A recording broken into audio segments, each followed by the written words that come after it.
So good morning, everyone. As Dr. Jackson said, my name is Madeleine Styskal. I'm a composer, writer, and researcher from Houston, Texas. I'm obtaining my master's in composition at the University of Texas at Austin, at the Butler School of Music.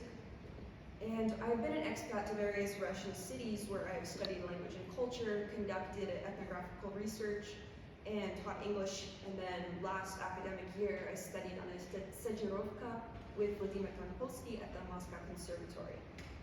However, before I ever set foot in Russia, I had encountered the stereotypical Russian love for the motherland, as many Americans have. For instance, in books, as a child, I became acquainted, in the book Dancing at the Odinochka, I became acquainted with a story of a girl and her coming of age in Russian Alaska at the threshold of the 1867 Alaskan Purchase. It was this scene that initially intrigued me and gave me my first insight into Russian culture and Russian identity. Then it was time for the music.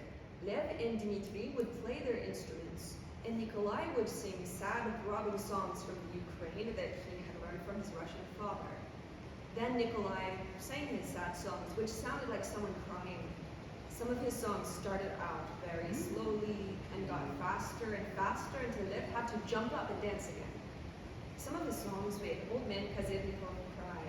"Ah, Mother Russia," he sighed, though Irina knew that he had never been to Russia. Back in the States currently, I continue to wonder why. What's the reason for cultivating a nostalgia strong enough to last through generations? And what can come of building an identity on music from a past place and time? Is there something utopian about this collective musical dreaming? This is the purpose of my research, to explain whether nostalgia, musical nostalgia, is useful, and if so, how? I have taken a multidisciplinary approach to this research question by tying together theories from utopian studies and psychological studies. I have attempted to explain why nostalgia is useful, to draw us out of ourselves, to create a community via collective dreaming and training of desire. Concurrently, drawing on research from Soviet studies in musicology, I examine how it's useful, surveying the collective dreaming played out at a Russian-American scout camp and campfire sing-alongs from an eclectic songbook. The history of the songbook repertoire explains what the object of this Russian nostalgia is and what it has to offer Russian-speaking American campers. And, I hope you'll agree, what musical nostalgia could offer each of us. In the brief scene from Dancing at the Odinochka is an anecdote of a specific brand of Russian nostalgia, a music-evoked emotion, so strong that it supersedes place of birth data on passports and causes foreign-born ethnic Russians to call the Russian Empire home. This anecdote is not exclusive to this piece of children's fiction.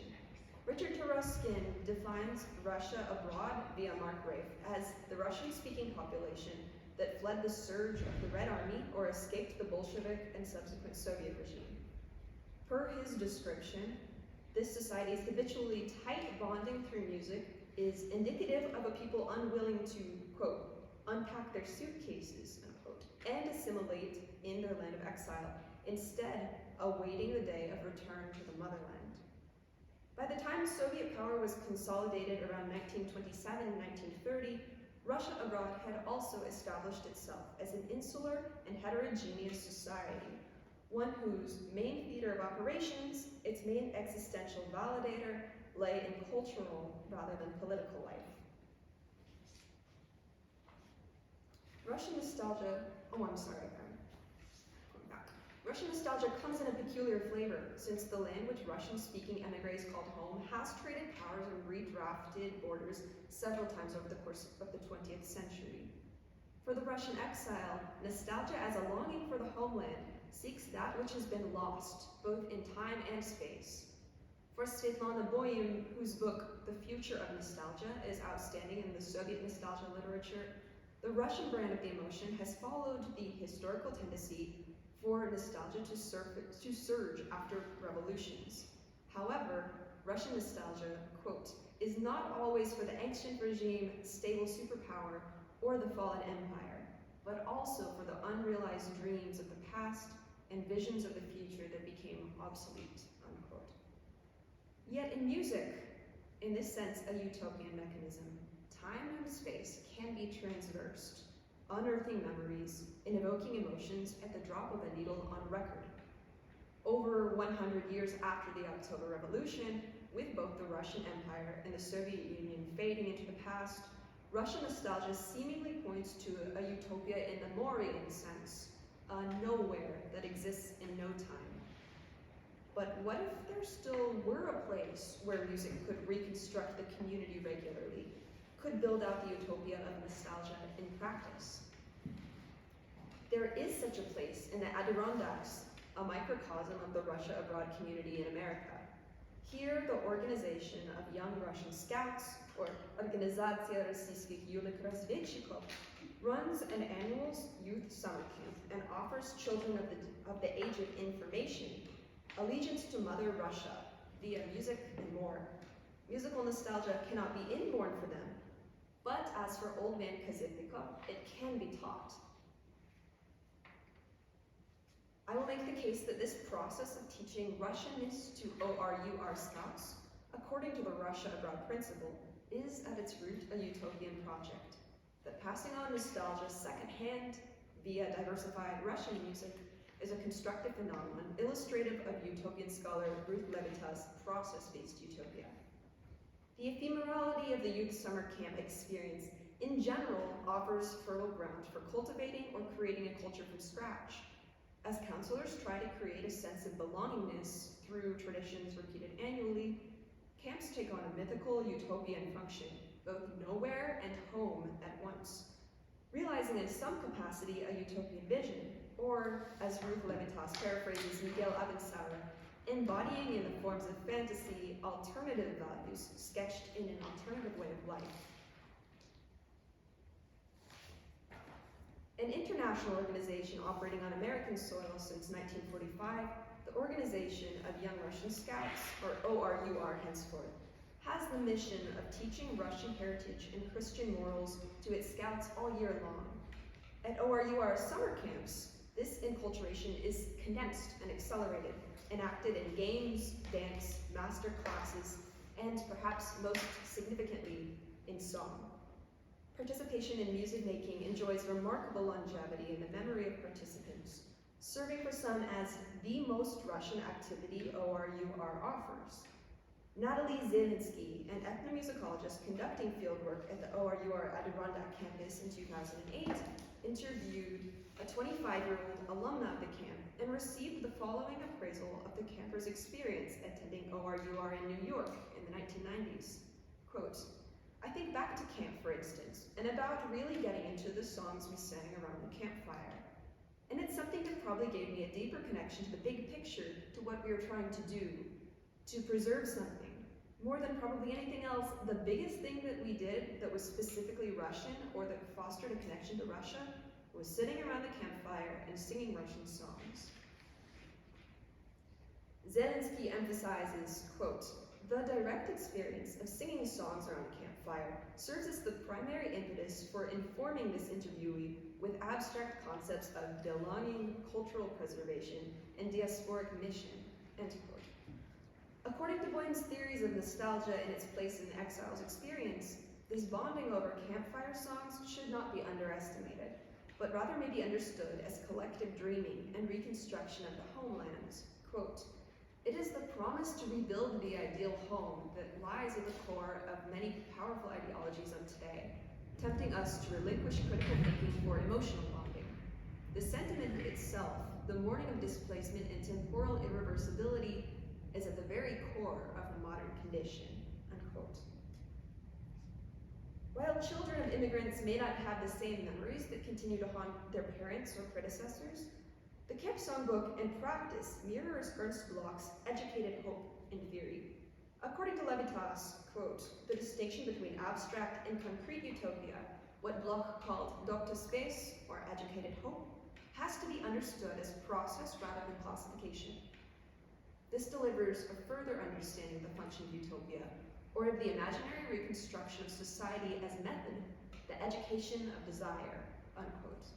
For adolescents in a search of a sense of belongingness and a personal encounter with their ethnic heritage, or for those whose parents desire the same for the children, music making represents an encounter with Russian culture made definite, desirable, and accessible, as well as the offer to accept it as one's own through participation. That this music is powerfully imbued with nostalgia for the adults who compiled the songbook and who signed up their children for the camp should not be discounted either. The door to participating in nostalgia for a bygone homeland is open. Desire can be taught. In practice, however, the question of what constitutes appropriately Russian music is much more complicated. The ORUR songbook is at first glance fraught with political contradictions, sampling from multiple centuries of Russia's sung traditions. Zelensky notes that the great historical and cultural disparity present at one sing-along alone included Piesnia Alexievskого polka, Molis Kunak, Ech Dorogi, and Russian Orthodox prayers. This dizzying diversity of genres from different political and historical contexts, united under the aegis of an anti-communist Russia abroad, seems a contradiction to the camp's origin in mission, or at best an oversight. As Zelensky remarks, the choice of repertoire, specifically of Soviet wartime songs, seems even more curious when considering the political context out of which ORUR emerged, namely that of the anti-communist first-wave Russian diaspora, whose members fled their homeland in response to the Bolshevik Revolution and subsequent civil war, unquote. Yet, the tension in such diversity serves a purpose. For Foucault's definition of heterotopia as actually existing utopia, contradictions are part and parcel of the project, and in fact are necessary, serving to jolt the visitor out of himself. In Unraveling Foucault's Different Spaces, Peter Johnson describes real-life venues which unsettle, just as campers may experience culture shock upon encountering modes of being Russian that conflict with the particular traditions they know from home. Quote, "The conception is not tied to a space that promotes any promise, any hope, or any primary form of resistance or liberation. Heterotopias are fundamentally disturbing places. Children's games, holidays, festivals, brothels, prisons, asylums, cemeteries, and ships alter to different degrees what may be described as everyday existence. Heterotopias draw us out of ourselves in peculiar ways. They display and inaugurate a difference and challenge the space in which we may feel at home. These emplacements exist out of step and meddle with our sense of interiority," end quote. According to Baudrillard's essay on the European conception of America, for the European exile to the US, there is a tendency to turn inward. Quote, For the European, even today, America represents something akin to exile, a fantasy of emigration, and therefore a form of interiorization of his or her own culture," unquote. I will remark it is a bit ironic that American soil and society, already considered by Baudrillard as utopia achieved, is the site of this Russian utopia. For the Russian-American camper, however many generations removed from their family's immigration, the heterotopia of the camp may estrange them momentarily from the American beat, from a sense of home in America, by drawing them out of themselves, albeit not always an easy task to accomplish with adolescence. Ultimately, the conglomeration of contradictory styles presents no issue for Zelensky's analysis either, since it allows a heterogeneous group of campers access to a whole gamut of repertoire, the freedom to play with the options available, and the ability to select the cultural soundtrack which personally resonates most. It is this element of play which threads through Zelensky's fieldwork. Quote, "This musical blending itself constitutes igra, for its patchwork of genres, linguistic codes, cultural references, and historical lineages point to a myriad of ways of performing Russianness, difference, and being in diaspora," unquote. The camp offers participants from diverse backgrounds both a unifying utopia founded in nostalgia and, upon closer examination, a heterotopia that broadens their understanding of the many different modes of Russianness. If this seems to you that these models are at odds with each other, that there's a contradiction in calling the camp both a utopia and a heterotopia, let's discuss this in the Q&A session. The songs themselves bear witness to multi-layered processes of re-encoding, which may help to reconcile the seeming contradictions of their origins. In fact, at one of the most meaningful of camp rituals, these musical traditions manage to intersect in the flag-raising song, a programming choice which bears a hefty load of cultural and historical significance.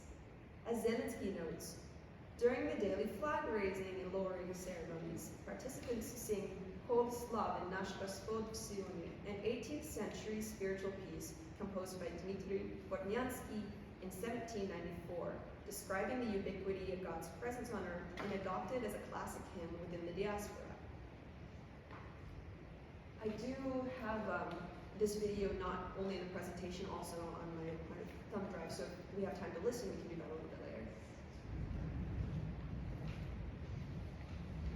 Singing sacred music outside the context of the liturgy or without the confines of the church building is itself a tradition dating back to the 17th century Russian courts of Tsars Alexei and Fyodor, thus fitting comfortably within the camp's cultural historical self-fashioning.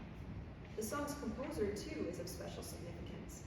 According to Daniel Morrison and Barry Brinsell, Dmitry Bortniansky predated Mikhail Glinka as the true father of Russian music in his work as composer and capellmeister at the St. Petersburg Imperial Chapel Choir, starting in 1796.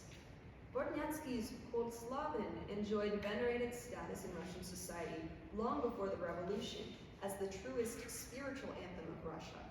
It features a largely stepwise diatonic melody, which according to Alexander Aleyev bears resemblance to the codified Orthodox Znameni chant tradition and belay its older foundations. The cultural resonance of Kol Slavin only accumulated over time, gaining popularity in all social strata, and by the mid-19th century, marking the time across the country. Quote, the anthem's melody rang out from countless pocket watches, table clocks, and grandfather clocks, and since 1856, right up until October 1917, also sounded from the 37 bells of the Spasskaya Tower of the Moscow Kremlin as a rule every day at noon, unquote. Despite its religious origins, the melody took on new life in Soviet popular song, adapted in Dmitry Shostakovich's setting of Yevgeny Dolmatovsky's Rodina Slishit, Rodina Znayet. This is a picture by the artist Vasil Loshkin, which I think gives a sinister second meaning or a second interpretation to those words. It was this rendition which became the unofficial hymn of Soviet cosmonauts when Yuri Gagarin, the first man in space, whistled and sang the song at blastoff and from orbit. As a song with strong roots in the pre-revolutionary Russian Empire, marked by the fingerprints of both Bortniansky and Shostakovich alike, as a hymn for Soviet cosmonauts and exiles, Kol Slavin is a microcosm of all the camp stands for, managing to unite diverse Russian musical traditions under a common umbrella. It's true that time and place are confused for the campers. They have no foot in the Russian Empire. Here they are a continent and a century away from the literal reality of Kol Slavin, and potentially as far diverse temporally and spatially from the rest of the songbook repertoire. Yet campers' testimonies gathered by Zelensky reveal the efficacy of passing down nostalgia by teaching it in song. As Zelensky notes, music associated with ORUR also presents a space in which personal memories are conflated with semblances of a collective past. This past is informed by references to various events in Russian history frequently found in ORUR repertoire, end quote. This conflation of personal and collective memory leaves a lasting impression on camp alumni, a testament to the existence of secondhand nostalgia. Whether or not the young participants are cognizant at the time, nostalgia for the motherland modulates into a no less visceral nostalgia for camp. Thus, the campers are heirs to a previous generation's utopia. Is there something particularly nostalgia-invoking, though, about Russian song repertoire? Or is the tendency to wax nostalgic a learned behavior in Russian emigre circles? For Boehm, researching the origins of the nostalgia in the Romantic movement, sound alone functions as symbols capable of swift sensory connection with memory and a sense of home. Presenting the example of Jean-Jacques Rousseau's discussion of the clanking cowbells, she notes the rustic sounds that excite in the Swiss the joys of life and youth and a bitter sorrow for having lost them. The music in this case does not act precisely as music, but as a memorative sign. The music of home, whether a rustic cantilena or a pop song, is the permanent accompaniment of nostalgia. Its ineffable charm that makes the nostalgic teary-eyed and tongue-tied, and often clouds critical reflection on the subject, unquote. According to the findings in a first study on music-evoked nostalgia, several spectra regulate the possibility that a given song will provoke for a given listener a nostalgic episode. A combination of personal knowledge of the song and its autobiographical relevance to the listener, as well as the person's temperament, all determine the ideal conditions for music-evoked nostalgia. While new campers may have little to no autobiographical connection to the ORUR songbook repertoire at the beginning of summer, by the end of camp, the traditions should have been given significant opportunity sufficient to take root. There may be no controlling for neuroticism or affectivity in the face of potentially nostalgia-causing songs, but by creating a pleasant camp experience, counselors can optimize positive memories in association with Russian songs of any political or historical context. Listening and responding emotionally, too, is a behavior which the camp helps to pass on. While the Russian Empire, which Old Man Kazivnikov knew, cannot be reconstructed, this forward-pointing and not backward-looking nostalgia still benefits the children of the Russia abroad community by producing a sense of brotherhood with the rest of the Russian diaspora and security in one's ethnic identity. There may be nothing particularly genetic about the Russian response to Russian sensory symbols such as song, but that there is a definite penchant for collectively experiencing toska via music in Russian culture is evident in the commemorative World War II era repertoire, which resurfaces every year around May 9th, the anniversary of Victory Day. A celebration with tears in your eyes, as the saying goes. In Russian culture, this is a poignant element of behavior for musicians and audience members alike. In the psychological article Back to the Future, Chung et al. State that there is a positive benefit to engaging in the mixed or negative emotions folded into nostalgia, which maximizes future well-being. The study's results offer evidence that nostalgia's worth may not be in its backward glance into a more pleasant past, but may offer assistance and illumination extended into the future. Quote, "The current research established that nostalgia promotes optimism. This pattern held regardless of the way in which nostalgia was induced, for women and men, across age groups and in 3 cultures, American, English, and Dutch. The optimistic flame ignited by nostalgia is fueled by increases in self-esteem, which is founded on social connectedness. Nostalgia is not just an old sepia-toned photo locked in a box. Its power is far-reaching and can brighten up the path ahead," unquote. Thus, waxing nostalgic need not be merely a self-indulgent endeavor, but when performed and consumed in community can be constructive, facilitating collective dreaming, or, per Levita's definition, a positive utopian process.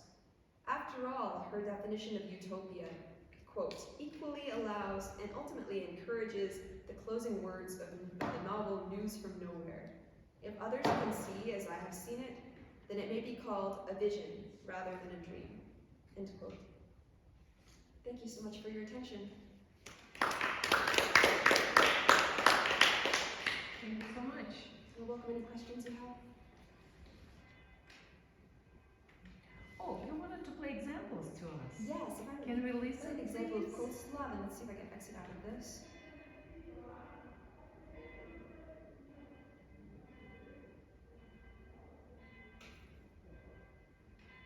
A little blurry.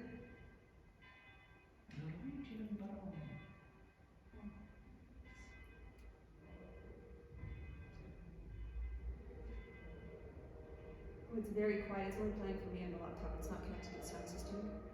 Or is it?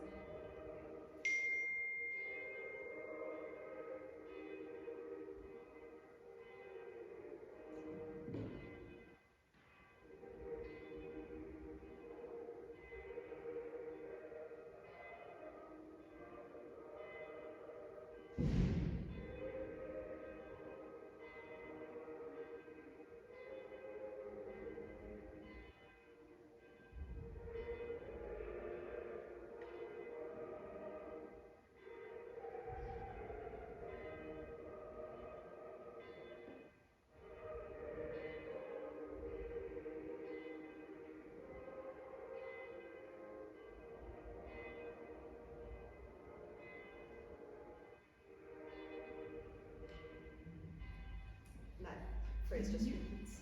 This song also, I don't think it particularly sounds specifically like Znamení chant myself, but it has caught on also in Germany and England, and it also has become, I believe, the hymn for the Freemasons. So it's really spread around the world and is no longer just associated with Russia, but it has so much significance for the Russian community in Russia and abroad that I thought it was significant that the camp chose to use this as their flag ceremony song. This melody by Bartnyansky spread into... To England, it's used, Charles Wesley wrote hymn text to it, so it's even found in American hymnals, like in the Methodist That Church. is so unusual from that repertoire that something has... Oh my God. He's not always credited, I don't believe. The tune is known as St. Petersburg without crediting Bartnyansky, particularly in hymn collections. Do you know how it spread? No, By I'm what not sure. means? Huh. And no more songs you're gonna play for us? We can play the rest of it if you'd like, but it just repeats. Yes, yes. It's strophic. All right, thank you so much for your attention. If you have no more questions, I'll yield the floor. I have no question, but just thanks for saying.